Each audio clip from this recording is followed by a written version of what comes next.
So now let's start with our exercise 4.4, but before that let's learn a few basics about elasticity of demand. एक economic concept है, आपने सुना ही होगा already, but हमारे 4.4 exercise के लिए इसके बेसिक्स सीखने ज़रूरी है. सो इलास्टिसिटी ऑफ डिमांड होता क्या है? बाय द वे मैथ्स में इसे ये सिंबल दिया गया है जिसे कहते हैं ईटा. ठीक है, तो इलास्टिसिटी मतलब क्या होता है? Rate of change. मतलब लेट्स टेक एन एग्जांपल. एक वेरिएबल है ए, दूसरा वेरिएबल है बी. ये बी ए पे डिपेंडेंट है. बी इज़ डिपेंडेंट ऑन ए. तो ए जो है वो क्या गया? हमारा इंडिपेंडेंट वेरिएबल. मतलब ये किसी पे डिपेंडेंट नहीं है. एग्जाम्पल, आप अपने मम्मी पापा पे डिपेंडेंट हो फॉर कैरिंग आउट एक्सपेंसेस, क्योंकि आप अभी नहीं कमा रहे. एग्जाम्पल, कमा रहे हो तो अच्छा है, बट फिर भी आप अपने मम्मी पापा पे डिपेंडेंट हो. तो अगर मम्मी पापा की इनकम में कुछ चेंजेस आएगा तो आपकी पॉकेट मनी पे भी तो चेंजेस आएगा, राइट? तो जैसे जैसे ए में चेंजेस आएगा वैसे वैसे ही बी में चेंजेस आएगा. तो बी ए पे डिपेंडेंट है, राइट? तो अगर चेंज ये दोनों रिलेटेड है तो बी हम लोग को पता है कि ए पे डिपेंडेंट है, इसलिए ए में जब चेंज आएगा तब बी में चेंज आएगा. बट कितना चेंज ए में, कितना चेंज की वजह से बी में कितना चेंज आएगा? Let's take an example. अगर मम्मी पापा की सैलरी एग्जांपल 10 लाख है पर ईयर. ठीक है, अगर 10 लाख जब सैलरी थी तब आपको पॉकेट मनी मिलता था 10,000. ओके, अगर मम्मी पापा की सैलरी 20 लाख हो गई तो क्या आपको पॉकेट मनी 20,000 मिलेगी? ज़रूरी तो नहीं है ना. मतलब जितनी सैलरी बढ़ेगी उतनी ही पॉकेट मनी आपको मिलेगी, ज़्यादा बढ़ेगी उतनी ही, ऐसा ज़रूरी नहीं है. जैसे कि जब 10 लाख थी तब 10,000 मिल रही थी, तो 20 लाख में थोड़ी ना 20,000 मिलेगी. इट डिपेंड करता है, मे बी उससे ज़्यादा मिले या 15,000 ही मिले. ये तो पक्का है कि 20 लाख जब बढ़ेगा तब सैलरी बढ़ेगी, और सैलरी बढ़ेगी तब आपकी पॉकेट मनी बढ़ेगी. बट कितनी बढ़ेगी? ये रेट ऑफ चेंज, कितना एक वेरिएबल में चेंज की वजह से बी में कितना चेंज हो रहा है, वो कैसे मालूम पड़ेगा? इलास्टिसिटी ऑफ डिमांड से. Let's take an example. अगर यहाँ पे तो डायरेक्ट प्रपोर्शन था, मतलब सैलरी बढ़ने की वजह से, मम्मी पापा की सैलरी बढ़ने की वजह से आपका पॉकेट मनी बढ़ रहा था. मतलब ये डायरेक्टली प्रपोर्शनेट था एक दूसरे से. तो जब ये बढ़ा तब ये बढ़ा, जब ये कम होगा तब ये कम होगा, राइट? बट ऐसा भी तो हो सकता है ना कि कोई चीज़ के बढ़ने की वजह से दूसरी चीज़ कम हो जाए. फॉर एग्ज़ाम्पल, कोई दो प्रोडक्ट है, कोई भी एक प्रोडक्ट पकड़ लो. एग्ज़ाम्पल लेते हैं क्लोथ्स. क्लोथ्स का प्राइस बढ़ने की वजह से उसका डिमांड कम हो गया. ऐसा भी हो सकता है, राइट? क्योंकि प्राइस और डिमांड के बीच में इन्वर्स प्रोपोर्शन है ना, वो लोग एक दूसरे मतलब उल्टा डायरेक्शन में जाते हैं. अगर प्राइस बढ़ता है तो डिमांड कम होता है, अगर प्राइस कम होता है तो डिमांड बढ़ जाता है, राइट? कभी कभार ऐसा भी होता है कि प्राइस बढ़ने के बाद भी डिमांड में कोई चेंज नहीं होता. एग्जाम्पल, अगर कोई नेसेसरी गुड्स है जैसे कि सॉल्ट का अगर प्राइस बढ़ भी गया तो डिमांड थोड़ी ना कम हो जाएगा, है ना? डिमांड तो उतना ही रहेगा क्योंकि वो नेसेसरी गुड है, राइट? तो ऐसा ज़रूरी नहीं है हमेशा कि प्राइस बढ़ने की वजह से डिमांड कम हो जाए. बट कभी कभार प्राइस थोड़ा सा बढ़ने की वजह से डिमांड बहुत कम हो जाता है, थोड़ी सी प्राइस बढ़ने की वजह से. या कभी कभार ऐसा होता है प्राइस थोड़ी सी भी कम होती है ना तो डिमांड बहुत बढ़ जाता है. एग्जाम्पल, गोल्ड में ऐसा होता है. ऐसा जैसे कि कोई लग्जरी प्रोडक्ट रहता है, लग्जरी प्रोडक्ट अगर समझो हमें पता है कि गोल्ड की फ्यूचर में प्राइसेस बढ़ने वाली है ना, मतलब वो हमेशा थोड़े वक्त में गोल्ड बढ़ता ही रहता है प्राइस गोल्ड का. तो अगर थोड़ा भी प्राइस कम हो गया ना गोल्ड का, तो सब गोल्ड बाय करने चले जाएंगे, क्योंकि पता है कि फ्यूचर में बढ़ने ही वाला है प्राइस। तो अभी अगर थोड़ा सा कम हुआ है ना, तो हम उसका फ़ायदा उठा लेते हैं वैसा। For let's take an example, अगर बट इतना समझा अभी तक कि मतलब एक चीज़ के बढ़ने या घटने की वजह से दूसरी चीज़ में कितना बढ़ना या घटाव हो रहा है ऐसा। मतलब ये जो रेट है, रेट ऑफ चेंज, उसे हम क्या कहेंगे, इलास्टिसिटी ऑफ डिमांड। ठीक है, अभी दूसरी चीज़ पढ़ते हैं। हमारे मैथ्स में ये इलास्टिसिटी कैसे फाइंड करते हैं, इसका एक फॉर्मूला है -P/D into DD/dP। P is price, D is demand, DD/dP is ऐसा कोई तो फंक्शन होगा जिसमें demand equals to 20p² + 2p, ऐसा कुछ तो दिया रहेगा। मतलब D की इक्वेशन जो है वो P के टर्म्स में, तो इसे जब डिफरेंशिएट करोगे तब DD/dP मिल जाएगा। तो यही हमारा DD/dP। ये फॉर्मूला है for to find elasticity of demand. ठीक है, अगर इलास्टिसिटी इज इक्वल्स टू 1, इसका मतलब क्या, यूनिटरी इलास्टिक। मतलब क्या कि प्राइस में जितना चेंज है, एग्जाम्पल प्राइस में 50% चेंज है, तो डिमांड में भी 50% चेंज ही होगा। मतलब जितना चेंज प्राइस में हो रहा है ना, उतना ही एग्जैक्ट सेम चेंज डिमांड में हो रहा है। ठीक है, मतलब अगर प्राइस 10% बढ़ा है तो डिमांड 10% ही घट रही है, एग्जैक्ट सेम। उनका जो रेशियो है चेंज होने का वो सेम है, इसलिए उनका रेशियो करेंगे अगर हम प्रपोर्शन फाइंड करेंगे तो वो 1 आएगा। ठीक है, second, if elasticity is equals to 0, मतलब क्या, परफेक्टली इनइलास्टिक। ये ऑलरेडी इको में आपने पढ़ा होगा, बट देखते हैं इसका मतलब क्या होता है। परफेक्टली इनइलास्टिक का मतलब क्या, इनइलास्टिक मतलब चेंज है ही नहीं, इलास्टिसिटी है ही नहीं ना। परफेक्टली इनइलास्टिक मतलब ज़रा भी चेंज नहीं है। मतलब अगर प्राइस में जितना भी चेंज हो रहा है ना, डिमांड में रद्दी भर भी चेंज नहीं हो रहा, कुछ भी चेंज ही नहीं हो रहा डिमांड। ठीक है, डिमांड उतना का उतना ही रह रहा है, कांस्टेंट रह रहा है। इसका मतलब क्या कि प्राइस में चेंज होने की वजह से डिमांड में चेंज नहीं हो रहा। मतलब डिमांड प्राइस पे डिपेंड ही नहीं कर रहा, डिमांड उसकी नेसेसिटी पे डिपेंड कर रहा होगा, राइट। तो इस केस में हमारा जो इलास्टिसिटी ऑफ डिमांड है वो क्या आएगा, 0। मतलब इलास्टिसिटी है ही नहीं ज़रा भी, समझा। थर्ड केस देखते हैं, if elasticity is greater than 1, मतलब क्या, रिलेटिवली इलास्टिक।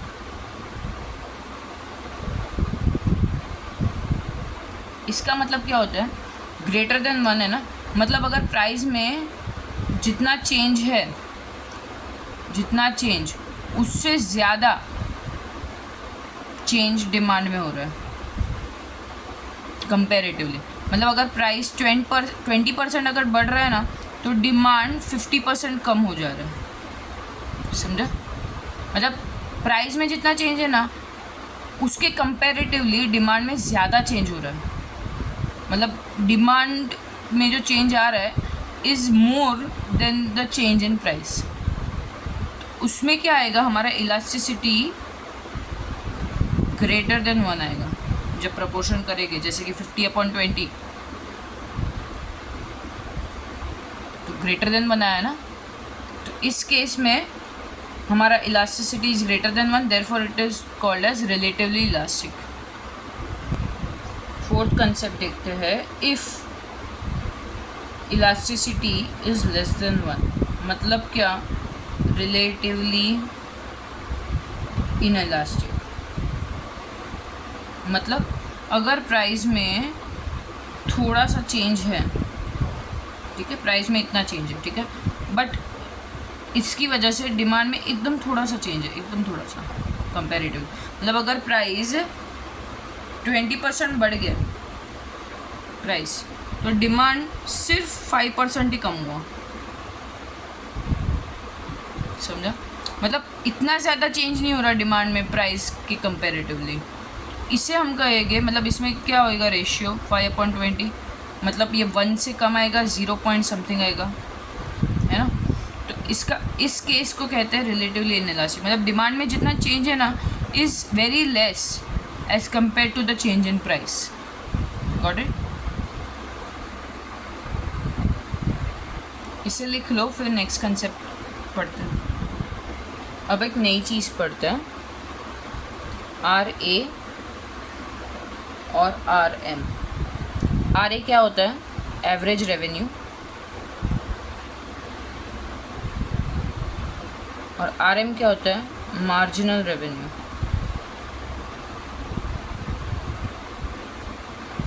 ठीक है, एवरेज रेवेन्यू मतलब क्या? पहले तो हम देखते हैं रेवेन्यू क्या होता है। रेवेन्यू दैट इज R, मतलब रेवेन्यू मतलब एक क्वांटिटी डिमांड करके, मतलब कितनी क्वांटिटी टोटल डिमांडेड है into price per unit. Revenue मतलब हमारे टोटल सेल्स का वैल्यू। एग्जांपल, अगर एक प्रोडक्ट, लेट्स टेक एक बुक की प्राइस है 20 रुपीज़, हम लोग ने सेल की 100 बुक्स, मतलब हमने कितना कमाया? एक बुक हमने 20 रुपये में बेची, तो 100 मतलब 20 इंटू 100 मतलब 2000 रुपीज़ कमाए।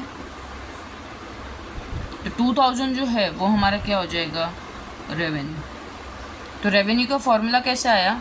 Price per unit into quantity demanded. ठीक है, ये क्या है? प्राइस पर यूनिट, डी क्या है? Quantity demanded. क्वांटिटी डिमांडेड क्यों लिया? मतलब जितना डिमांड किया उतना ही हमने सेल्स किया। ठीक है, अब हमारा एवरेज रेवेन्यू कैसे मिलेगा? मतलब एवरेज हम कितना रेवेन्यू बनाते हैं जनरली, तो RA is equal to revenue upon demand. Average कैसे फाइंड करते हैं? तो revenue upon demand, right? Average का जो नॉर्मल फार्मूला होता है वैसा ही है। अब R का फार्मूला क्या है? P into D upon D, यहाँ पे डी कैंसिल हो गया, is equal to P. Maths में average revenue is equals to price per unit हमारा। ठीक है, मतलब जनरली हम इतना कमाते हैं। Got it? मतलब एक बुक से जनरली हम ये जो प्राइस है वही कमाते हैं। मतलब इतना कुछ ज़्यादा मत सोचो। RA is equal to P, बस इतना याद रखो। कैसे आया ना, that is for your knowledge से, बट वो नहीं एग्जाम में पूछेगी। अब मार्जिनल रेवेन्यू क्या होता है? मार्जिनल, ये जो वर्ड होता है इसका मतलब क्या होता है?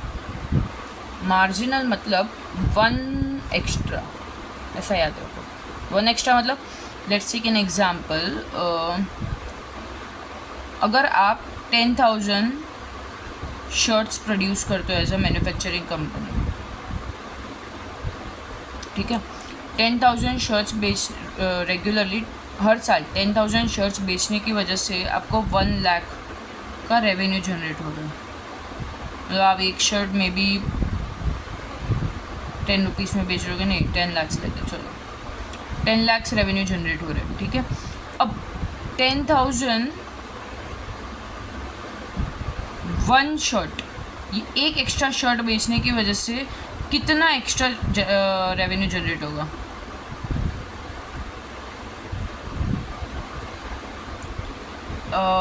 रेवेन्यू से अच्छा हम ये चीज़ कॉस्ट के बेसिस पे पढ़ते हैं। Let's take an example,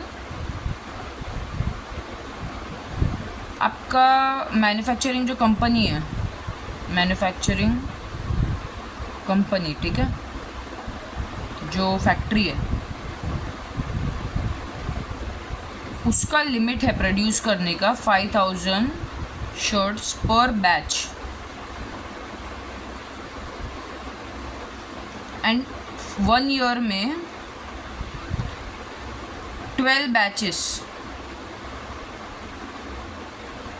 batches में आप शर्ट्स प्रोड्यूस करते हो, तो 5000 इंटू 12 60,000 शर्ट्स प्रोड्यूस कर रहे हो पर ईयर। ठीक है, एक शर्ट एक टाइम पे नहीं बना सकते, 5000 एक साथ ही बनाने पड़ते हैं। ओके, अब क्या होता है कि 60,000 प्रोड्यूस करते हो ना, तो जनरली डिमांड इससे कम ही होती है, मतलब 58,000 या 59,000, तो आपके 2,000 शर्ट्स बच जाते हैं, बट फिर नेक्स्ट ईयर वो सेल हो जाता है। एक साल क्या हुआ कि 60,000 पूरे ख़त्म हो गए, तो कुछ भी बचा नहीं। उसके बाद क्या हुआ, नेक्स्ट ईयर में 60,001 इतने शर्ट डिमांड हुए, मतलब तो आप ये एक शर्ट का जो डिमांड है उसको बनाने के लिए एक शर्ट एक टाइम पे तो नहीं बना सकते, पूरे 5,000 ही बनाने पड़ेंगे। बट अगर 5,000 बनाएंगे तो नेक्स्ट ईयर वो आउटडेट हो जाएगी, तो वो आप वो एक डिमांड जो है उसको फुलफ़िल करोगे क्या? आपको 5,000 शर्ट का कॉस्ट हो जाएगा ना, मतलब जितना इसमें खर्चा हो रहा है 5,000 शर्ट बनाने में, उतना आपको इनकर करना पड़ेगा वो एक डिमांड फुलफ़िल करने के लिए, ये सब। तो ये जो एक एक्स्ट्रा डिमांड है ना, that is or marginal demand. ठीक है, और वो जो एक डिमांड की वजह से जितना एक्स्ट्रा रेवेन्यू जनरेट हो रहा है एक शर्ट का, वो हो गया हमारा मार्जिनल रेवेन्यू। ठीक है, एक एक्स्ट्रा शर्ट का रेवेन्यू, बट ये एक शर्ट पे 5,000 शर्ट्स का कॉस्ट लग रहा है वो साल में, तो इट इज़ नॉट फीजिबल। मतलब बेहतर क्या होगा कि वो एक डिमांड जो है ना उसको ना बोल दो कि नहीं है, स्टॉक ख़त्म हो गया। जैसे कि ऐसा शॉप में आप जनरली जाते हो तब होता होगा कि कोई एक समझो जो प्रोडक्ट है जो इतनी ज़्यादा डिमांड नहीं है, तो शॉप वाला रखता ही नहीं होगा, राइट, कि वो एक दो प्रोडक्ट्स की वजह से मुझे कॉस्ट ज़्यादा पड़ रहा है, मतलब वो जो सेलर है वो मुझे 5 प्रोडक्ट्स नहीं भेज सकता, वो डायरेक्टली 10 या 100 में बैचेस में भेजेगा, तो मैं वो 5 क्यों रखूँ? जो 5 ही डिमांड है, मेरे को वो 100 के बैच में ही भेजेगा अगर वो जो होलसेलर होगा वो, तो मैं 5 रखूँ, इससे अच्छा वो जो 5 डिमांड है उसको ही ना बोल दूँ ना कि नहीं है भाई, ख़त्म हो गया। समझा? तो ये जो एक्स्ट्रा जो चीज़ है, एक एक्स्ट्रा डिमांड या वो एक एक्स्ट्रा रेवेन्यू जनरेटिंग फैक्टर, या वो फिर वो एक एक्स्ट्रा चीज़ के लिए जो कॉस्ट लग रहा है वो क्या हो गया, हमारा मार्जिनल वाला कंसेप्ट। समझा? अब मैथ्स में ये जो चीज़ मैंने समझाई, समझने के लिए है, एग्ज़ाम में काम नहीं आएगा, इसलिए इसको समझो और फिर just grasp the concepts, do not learn it. ठीक है, तो अब क्या होता है मार्जिनल रेवेन्यू। मार्जिनल जब ये वर्ड दिखता है ना मैथ्स में, तब क्या करने का, डेरिवेटिव, क्योंकि डेरिवेटिव का मतलब क्या होता है, डिफ्रेंशिएट करते हैं ना, एक है उसको बहुत सारे एक एक छोटे छोटे यूनिट्स में डिवाइड कर रहे हैं, राइट। तो मार्जिनल मतलब क्या, वो एक एक्स्ट्रा डिमांड, मतलब वो उसका एक छोटा सा पार्ट, पूरी डिमांड का वो एक छोटा सा पार्ट, तो वही हो गया हमारा डिफ्रेंशिएशन का कंसेप्ट, राइट। तो जब भी मार्जिनल वर्ड दिखे हम मैथ्स में क्या करेंगे, उसका डेरिवेटिव निकालेंगे। समझा? मार्जिनल रेवेन्यू मतलब DR/DD, मतलब derivative of revenue with respect to demand. अब एक और फॉर्मूला है जो हमें RM, RA एंड इलास्टिसिटी के बीच में रिलेशन दिखाता है।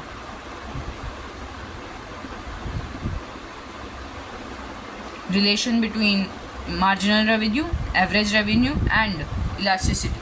अब वो फॉर्मूला क्या है, RM is equal to RA1 minus 1 upon elasticity. ठीक है, और यहाँ पे RA जो है वो क्या है, P, मतलब अगर क्वेश्चन में RA दिया है तो RA यूज़ करो, क्वेश्चन में RA नहीं दिया है, प्राइस दिया है, तो P भी यूज़ कर सकते हो, क्योंकि हमें पता है RA is equal to P। ठीक है, तो ये फॉर्मूला समझ गए, ये बहुत ही इम्पोर्टेंट फॉर्मूला है। ये एक ऐसा फॉर्मूला है जिससे हमें मालूम पड़ रहा है मार्जिनल रेवेन्यू, एवरेज रेवेन्यू और इलास्टिसिटी के बीच में रिलेशन क्या है। ठीक है, अब दूसरे नए कंसेप्ट्स पढ़ते हैं।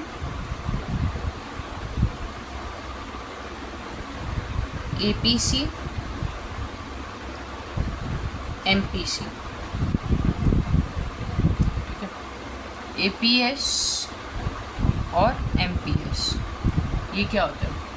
एपीसी मतलब average propensity to save, sorry APC है ना, टू कंज्यूम। बट रुको, इसके पहले कुछ नोटेशंस देख लेते हैं। ठीक है, wait I rub this.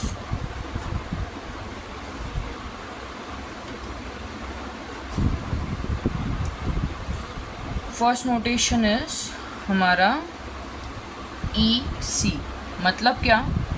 Consumption expenditure.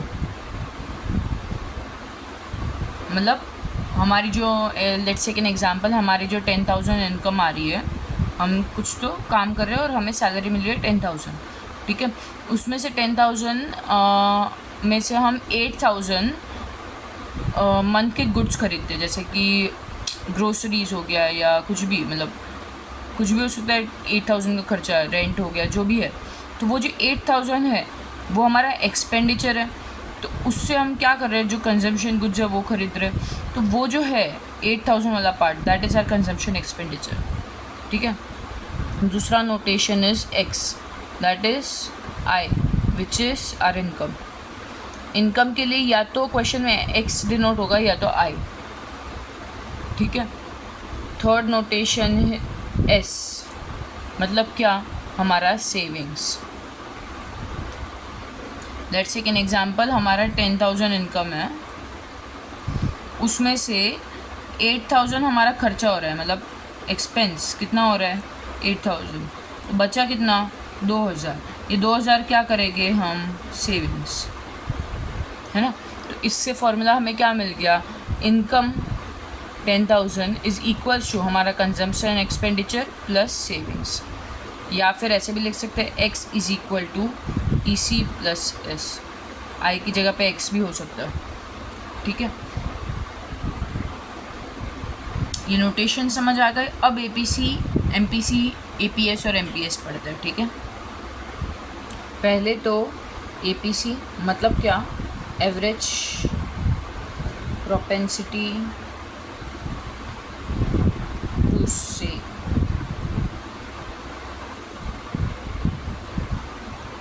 Second है एमपीसी, मार्जिनल शिट। एपीसी ना, the average propensity to consume, sorry. MPC मतलब मार्जिनल प्रोपेंसिटी टू कंज्यूम।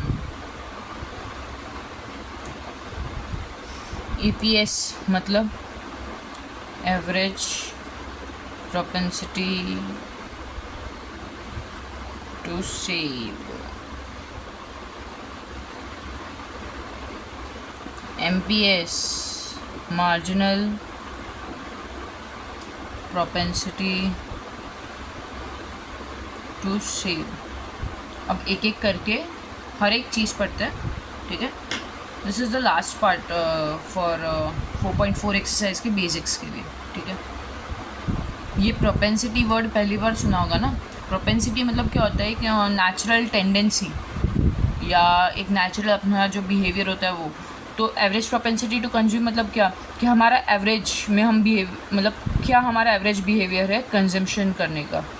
ठीक है, एवरेज प्रोपेंसिटी टू सेव मतलब हमारा क्या एवरेज बिहेवियर है सेविंग्स करने का। मार्जिनल प्रोपेंसिटी टू कंज्यूम मतलब मार्जिनल बिहेवियर क्या है सेविंग्स करने का और मार्जिनल बिहेवियर क्या है कंजम्पशन करने का। ठीक है, अब एवरेज बिहेवियर टू कंज्यूम करने का क्या होगा? एवरेजली हम कितना कंज्यूम करते हैं, तो उसका फॉर्मूला क्या होगा? एपीसी इज़ इक्वल टू, हम लोग जो टोटल कंजम्पशन करते हैं वो किस पे डिपेंड करता है? हमारे इनकम पे, ईसी अपॉन आई।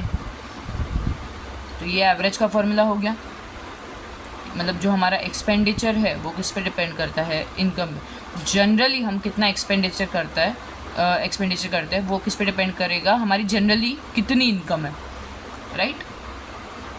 फिर एवरेज प्रोपेंसिटी टू सेव क्या होगा, मतलब APS।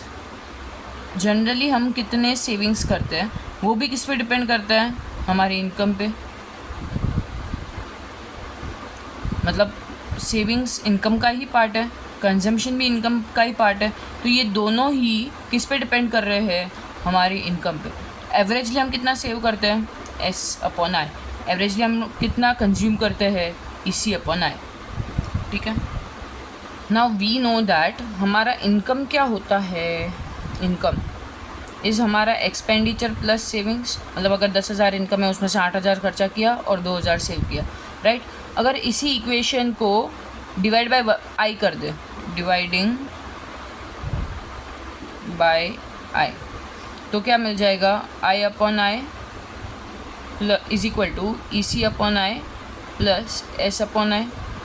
I/I क्या होगा, 1 इज इक्वल टू EC/I क्या होगा, हमारा APC प्लस S/I क्या होगा, हमारा APS।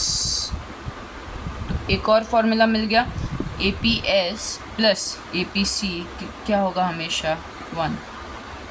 समझा। अब मार्जिनल प्रोपेंसिटी टू कंज्यूम, ये क्या होता है, मार्जिनल प्रोपेंसिटी टू कंज्यूम मतलब क्या, कि पहले तो कंजम्पशन हमारा इनकम पे डिपेंड करता है। मतलब हम लोग कितना कंज्यूम करते हैं गुड्स, वो किस पे डिपेंड करेगा, हम कितना कमा रहे हैं उस पर, राइट। तो मार्जिनल प्रोपेंसिटी टू कंज्यूम मतलब क्या, कि इनकम में 1 यूनिट चेंज, 1 यूनिट मतलब वो कुछ भी हो सकता है, जैसे कि 1 रुपी हो गया या 1,000 के बेसिस पे हो गया। तो इनकम में वो छोटा सा चेंज होने की वजह से कंजम्पशन में कितना चेंज होगा, तो उसके लिए हम क्या करेंगे, फाइंड करेंगे MPC is equal to derivative of consumption with respect to income. मतलब इनकम में कितने चेंज की वजह से कंजम्पशन में कितना चेंज होगा, राइट।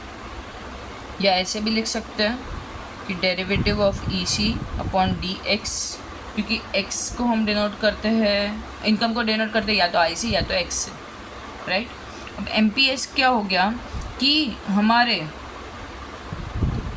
इनकम में कितना चेंज की वजह से हमारे सेविंग्स में कितना चेंज हो रहा है, तो उससे वो कैसे फाइंड करेंगे, DS/DI और DS/DX। मतलब इनकम में कितने चेंज की वजह से सेविंग्स में कितना चेंज हो रहा है, समझा।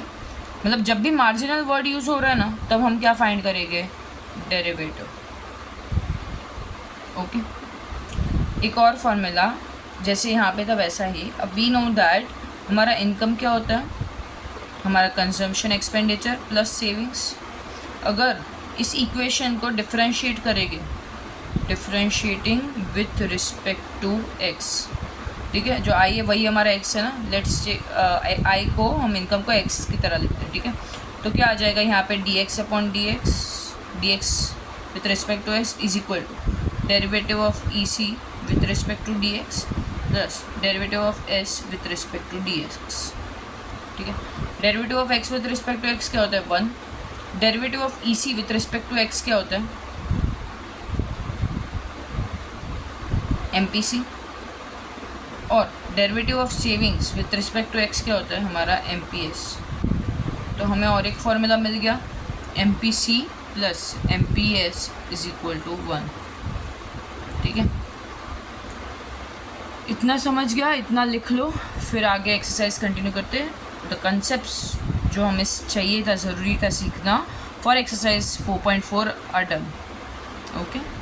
Thank you very much.